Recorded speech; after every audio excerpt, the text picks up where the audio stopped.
Waziri Mkuu Kassim Majaliwa amewataka wakurugenzi wote wa halmashauri na manispaa nchini kuacha kutoa fedha taslim na kuwapa madiwani ili zifanyie kazi za maendeleo, badala yake waandae mfumo wa kutoa fedha hizo kama zinavyotolewa fedha za mfuko wa jimbo.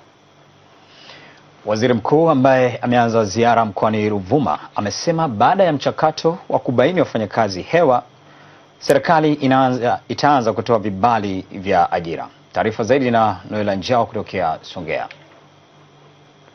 Tumewapa kitengo cha rasilimali watu kwenye taasisi zetu za serikali kutujihusisha kutengeneza tena watumishi hewa. Waziri Mkuu Kassim Majaliwa akizungumza katika ikulu ndogo ya mjini Songea amesema serikali imenufaika kwa kufahamu idadi ya watumishi waliopo na sasa inatarajia kuanza kutoa ajira. Tumeendelea zoezi la kutambua watumishi hewa. Leo hii tumefikisha idadi ya watumishi wasiopungua 17,000 hewa ambao tunawapa mishahara. Tukiboresha mishahara wao wanafaidika, tukipandisha mishahara watakuwa wanapewa mishahara, yote ilikuwa hewa. Wengine wamekufa, wengine hawapo, wengine wamestaafu. Kwa hiyo tumenufaika kwa kutambua idadi ya watumishi wanaotakiwa. Na sasa tumeamua kuimarisha ikama ya kila sekta kwenye taasisi zetu za serikali. Na baada ya kuwa tumefikia hatua nzuri, vibali vinaanza kutoka vya ajira. Na tunaanza na sekta ya afya. Na baadaye sekta ya elimu. Na sekta ya utawala na maeneo mengine. Waziri Mkuu Kassim Majaliwa ametumia fursa hiyo pia kutoa angalizo kwa wananchi kutunza chakula kwa kuwa karibu mikoa yote nchini hakuna mvua ya kutosha. Tuna haja ya kuchukua tahadhari.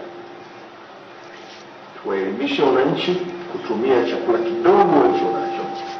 Hatuna uhakika na hali ya hewa iliyopo sasa kama itatufikisha mwezi Aprili, Mei tukiwa na mazao.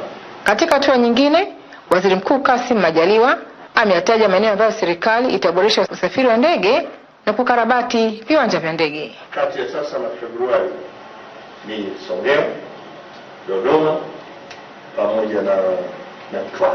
Swala la ndege litakuja mapema sana.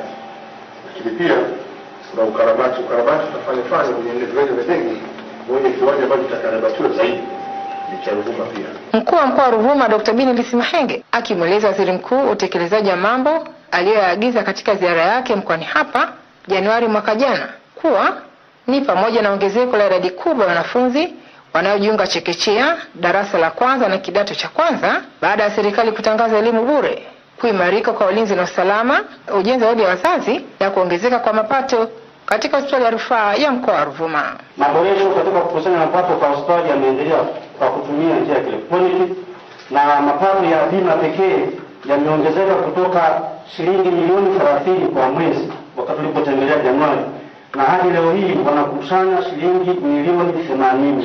Waziri Mkuu Kassim Majaliwa anaendelea na ziara yake katika halmashauri ya wilaya ya Madaba. Noela Njao, TBC, Songea. Naam, kutokea Songea na sasa tunaelekea Mbeya.